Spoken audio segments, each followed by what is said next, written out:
Hello बच्चों, मेरा नाम है नेहा और आज मैं आपको पढ़ाऊंगी डेवलपमेंट, जो कि आपके 10th क्लास का इकोनॉमिक्स का फर्स्ट चैप्टर। इससे पहले हम सिविक्स का 2 चैप्टर ऑलरेडी कर चुके हैं, पावर शेयरिंग एंड फेडरलिज्म। तो इस चैप्टर में हम देखेंगे डेवलपमेंट क्या होता है, क्या क्या फैक्टर्स हैं डेवलपमेंट के, और हम ये भी देखेंगे कि अलग अलग लोगों के लिए कैसे अलग अलग डेवलपमेंट होते हैं। ठीक है, हम पर कैपिटा इनकम के बारे में जानेंगे और हम देखेंगे कि डेवलपिंग और डेवलप्ड नेशन कैसे ये डिसाइड होते हैं। तो इस चैप्टर में हमें बहुत कुछ सीखने को मिलेगा। तो शुरू करते हैं ये चैप्टर। ठीक है, मीनिंग ऑफ डेवलपमेंट। ठीक है, डेवलपमेंट होता क्या है? तो क्या होता है भैया development? Development means improvement in living condition of people. अगर आप अभी ठेले से सब्जियां खरीद रहे हैं और कुछ टाइम बाद आप मार्ट से सब्जियां खरीदने लगे, तो वो आपकी लिविंग कंडीशन में डेवलपमेंट हुई। ठीक है, तो जब आपकी लिविंग कंडीशन में प्रोग्रेस होने लगे, ठीक है, तो वो डेवलपमेंट कहलाता है। अब डेवलपमेंट क्या, देखो डेवलपमेंट में सिर्फ इनकम में प्रोग्रेस नहीं होता। डेवलपमेंट में इनकम के साथ साथ health, education, freedom, equality and security, जब इन सब में कलेक्टिव प्रोग्रेस होने लगे तब ही आप डेवलप कहलाएंगे या तभी डेवलपमेंट होगा। ठीक है, देखो it's a comprehensive term, not only money but overall quality of life.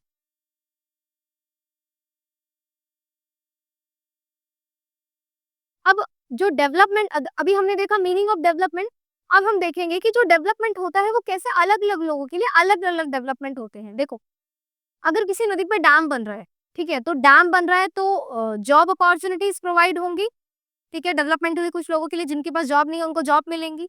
ठीक है, हाइड्रो इलेक्ट्रिक पावर प्लांट्स बनाए जाएंगे, किसानों को इरिगेशन के लिए पानी मिलेगा, रिजर्वियर्स बनाए जाएंगे। तो मतलब एक बहुत बड़े सेक्शन के लिए डेवलपमेंट होगा।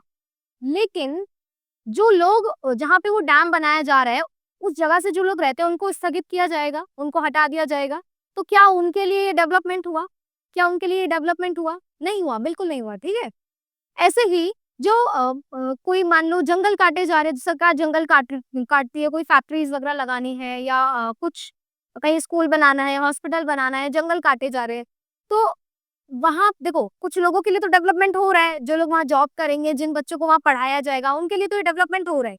लेकिन जो वहाँ के मतलब जो ट्राइबल लोग हैं या जो उस जगह पे रह रहे हैं, क्या उनके लिए डेवलपमेंट होगा? नहीं, वो नहीं चाहते उनके जंगल कटे, तो उनके लिए तो ये डेवलपमेंट नहीं है, उनके लिए तो वो बेघर हो रहे हैं।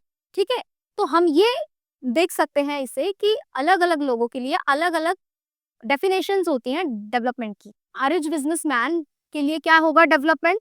ज्यादा ज्यादा प्रॉफिट हो उसका, वो उसका डेवलपमेंट होगा। फार्मर के लिए क्या होगा डेवलपमेंट? उसको इरिगेशन प्रोवाइड हो, good picture, good price of crops मिले, अच्छी क्वालिटी के सीड्स मिल जाए, ये सारी उसके लिए डेवलपमेंट होंगी। ठीक है, मार्केट में उसकी जो फसलें हैं उनका अच्छा प्राइस मिल जाए, ये सब उसके लिए डेवलपमेंट होंगी, ताकि वो अपनी फैमिली के लिए एजुकेशन प्रोवाइड कर सके या अपने बच्चों को ठीक से भरपेट खाना खिला सके।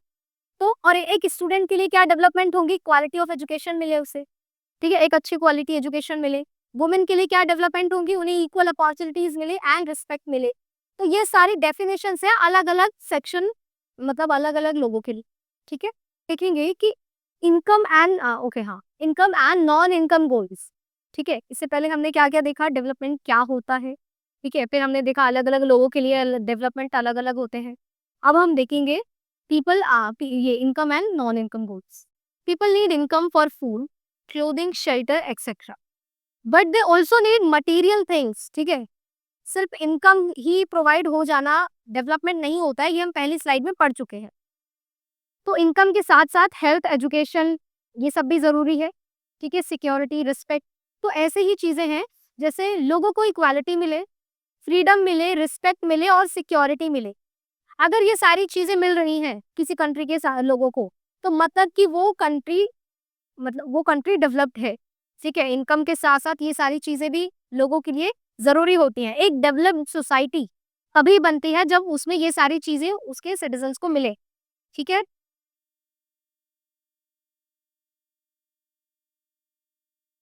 अब देखेंगे हम नेशनल डेवलपमेंट क्या होता है। हमने देखा कि अलग अलग लोगों के लिए अलग अलग डेवलपमेंट होता है। मतलब ऐसे तो हमारी कंट्री में बहुत सारे लोग हैं, फिर सबके लिए अलग अलग डेवलपमेंट है। फिर एक कलेक्टिव डेवलपमेंट कैसे हम बनाएंगे? एक डेवलपमेंट कैसे होगा? नेशनल डेवलपमेंट कैसे होगा? तो जो सबसे ज्यादा, यानी कि जो क्या है, development of a country is equal to improving the living standard of citizen. Citizen की लिविंग स्टैंडर्ड इंप्रूव हो, उसको हम डेवलपमेंट कहते हैं। और अब मैंने बताया कि सब लोगों के लिए अलग-अलग जब डेवलपमेंट है, तो उन लोगों में जो सबसे जो कॉमन चीज़ें होंगी, वो एक नेशनल डेवलपमेंट कहलाएँगी, ठीक है? एग्ज़ाम्पल कंस्ट्रक्टिंग अ डैम, देखो वही एग्ज़ाम्पल आ गया, प्रोड्यूसेस इलेक्ट्रिसिटी, डेवलपमेंट हुआ for industry, but displaces villagers, not development, ठीक है? विलेजर्स के लिए डेवलपमेंट नहीं हुआ ये। Therefore national development requires balancing different goals, सब लोगों के लिए अलग-अलग डेवलपमेंट्स हैं। तो जो नेशनल डेवलपमेंट होता है, वो क्या होता है? जब सारे गोल्स को बैलेंस किया जाए, यानी कि जो कॉमन चीज़ें, कॉमन गोल्स हैं, उनको देखा जाए, तो वो होता है आपका नेशनल डेवलपमेंट। कंपैरिजन, अब हम देखेंगे कंपैरिजन ऑफ डिफरेंट कंट्रीज। कैसे कंट्रीज को हम कहते हैं ना कि ये कंट्री तो डेवलपिंग नेशन है, या ये डेवलप्ड कंट्री है, या ये अंडर डेवलप्ड कंट्री है, तो हम किस बेसिस पे ये चीजें कहते हैं, वो भी इसमें हम देखेंगे। बेसिस ऑफ कंपैरिजन क्या होता है? To compare countries we need some common indicators. Common indicators, जब वो कॉमन इंडिकेटर क्या है, देखो वर्ल्ड बैंक यूज करता है पर कैपिटा इनकम को। अच्छा, पर कैपिटा इनकम ही क्यों यूज करते हैं हम? पर कैपिटा का मतलब होता है average income.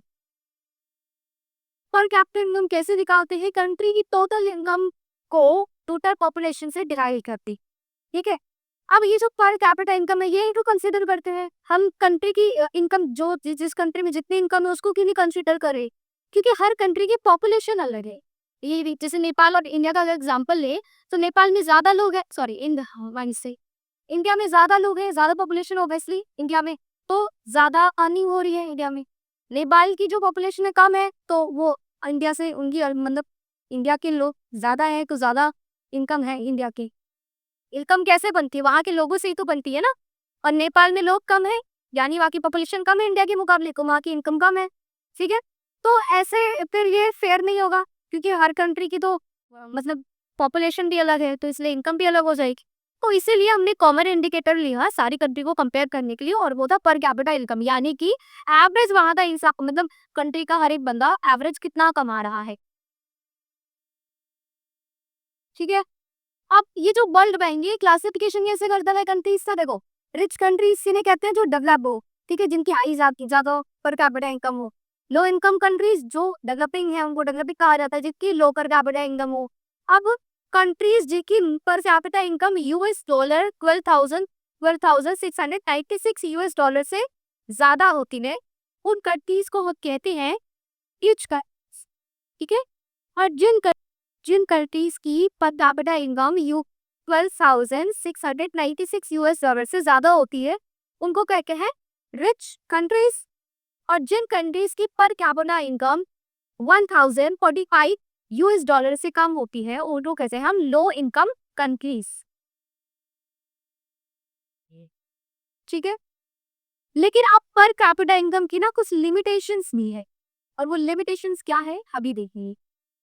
Per capita income inequality को नहीं शो करता है, अमीर गरीब के बीच का जो फासला है सोसाइटी में, वो नहीं शो करता है पर कैपिटा इनकम, ठीक है? रिच में रेज अवे, देखो एग्जांपल लेते हैं, मान लो 10 जने हैं, ठीक है? 10 जनों की अगर हम पर कैपिटा इनकम निकाल रहे हैं, तो उस 10 लोगों में मान लो 3 लोग ऐसे हैं जो बहुत मतलब बहुत ज्यादा रिच है, ठीक है? वो 3 लोग बाकी 7 लोगों के बराबर का कमा रहे हैं, वो 3 लोग बाकी 7 लोगों के बराबर का कमा रहे हैं। तो उन 3 लोगों की वजह से जो पर कैपिटा इनकम होगी वो बढ़ेगी, वो ज्यादा हो जाएगी। लेकिन इसमें जो लोग कम कमा, जो बाकी के 7 लोग हैं, वो तो इसमें इंक्लूड नहीं होंगे, उनकी तो कंडीशन वैसी है, यानी कि जो ज्यादा अमीर है सोसाइटी में, उनकी वजह से पर कैपिटा तो बढ़ेगी, लेकिन जो नीचे के गरीब लोग हैं उनका नहीं इसमें शो होगा, यानी कि इनइक्वालिटी शो नहीं हो, ठीक है? ये क्वालिटी ऑफ लाइफ को नहीं शो करता, हेल्थ, एजुकेशन, सिक्योरिटी, ये सब की तो है डेवलपमेंट की, ये सारे की फैक्टर है, हमने देखा अभी। लेकिन ये सब इसमें शो नहीं होगा है। और जो पब्लिक फैसिलिटीज है, जैसे स्कूल अच्छे हैं, स्कूल बने हैं कि नहीं, हॉस्पिटल्स में बढ़िया से काम हो रहा है कि नहीं, क्लीन पानी के लिए साफ पानी मिल रहा है, प्रोवाइड करा जा रहे हैं लोगों को कि नहीं। तो ये सब चीजें, ये भी डेवलपमेंट के फैक्टर्स है, लेकिन ये पर कैपिटा इनकम में नहीं शो रहते हैं, या और यही सारी चीजें पर कैपिटा इनकम की लिमिटेशंस है, ठीक है? अब कुछ और भी इंडिकेटर्स हैं जो बताते हैं कि कोई कंट्री या कोई स्टेट डेवलप है कि नहीं, जैसे कि लिटरेसी रेट। लिटरेसी रेट क्या है? कि वहाँ के लोग कितने पढ़े लिखे हैं। इंडिया में केरला का सबसे ज्यादा लिटरेसी रेट है। अगर लिटरेसी रेट ज्यादा होगा है तो इसका मतलब है वहाँ स्कूल की फैसिलिटीज प्रोवाइड है, स्कूल कॉलेजेस इंस्टीट्यूशन अच्छे से बनाए गए हैं, ठीक है। लिटरेसी रेट ज्यादा अपने आप को बस बाय बाय बोल तो वहां का खत्म कर दो ना, फिर ये दूसरा स्लाइड में कंटिन्यू कर ले। अगर किसी स्टेट का लिटरेसी रेट ज्यादा है तो यानी कि हाँ स्कूल कॉलेज इंस्टीट्यूशन अच्छे से प्रोवाइड करे जा रहे हैं, ठीक है। इन्फेंट मोर्टेलिटी रेट यानी कि अगर 1000 बच्चे पैदा हो रहे हैं तो उन 1000 में से कितने बच्चों की मृत्यु हो जा रही है। अगर इन्फेंट मोर्टेलिटी रेट ज्यादा है तो मतलब कि वहाँ हॉस्पिटल फैसिलिटीज अच्छी नहीं है। इन्फेंट मोर्टेलिटी रेट अगर कम है तो यानी कि वहाँ हॉस्पिटल फैसिलिटीज अच्छी है, ठीक है। लाइफ एक्सपेक्टेंसी ना, अगर अभी फिलहाल में जापान की सबसे ज्यादा लाइफ एक्सपेक्टेंसी है, ठीक है। लाइफ एक्सपेक्टेंसी कब होगी, लाइफ एक्सपेक्टेंसी का मतलब होता है कि वहाँ के लोग जो है औसतन कितना जीते हैं। अगर कहीं पे ज्यादा लोग जी रहे हैं, उनकी एज मतलब लाइफ एक्सपेक्टेंसी अगर किसी कंट्री या स्टेट की ज्यादा है तो यानी वहाँ मेडिकल कंडीशंस और हेल्थ फैसिलिटी अच्छे से प्रोवाइड करी जा रही है, हॉस्पिटल्स बनाए जा रहे हैं अच्छे से, ठीक है। तभी तो लाइफ एक्सपेक्टेंसी ज्यादा है। और कम है तो मतलब कि वहाँ पे ये सारी चीजें नहीं है। नेट अटेंडेंस रेशियो यानी कि कितने बच्चे स्कूल अटेंड कर रहे हैं। जितने ज्यादा बच्चे स्कूल अटेंड कर रहे हैं उतना डंगत खिलाएगा, इससे विद्यापति स्कूल फैसिलिटीज अच्छी होंगी, ये सब चीजें, ठीक है। पब्लिक फैसिलिटी यानी कि हर गतिविधि पहुंच रही है कि नहीं, लोगों को साफ पानी मिल रहा है पीने के लिए कि नहीं, हाउस है लोगों के पास छत है खुद को छुपाने के लिए कि नहीं। तो ये सारी चीजें जो है ये भी डेवलपमेंट में आती है, लेकिन ये जो पर कैपिटा इनकम है ये चीजें शो नहीं करती है, ठीक है। तो अब आज के लिए इतना नहीं, बाकी हम करेंगे नेक्स्ट वीडियो में ये सब चीजें। तब तक आप तक रिवाइज करो और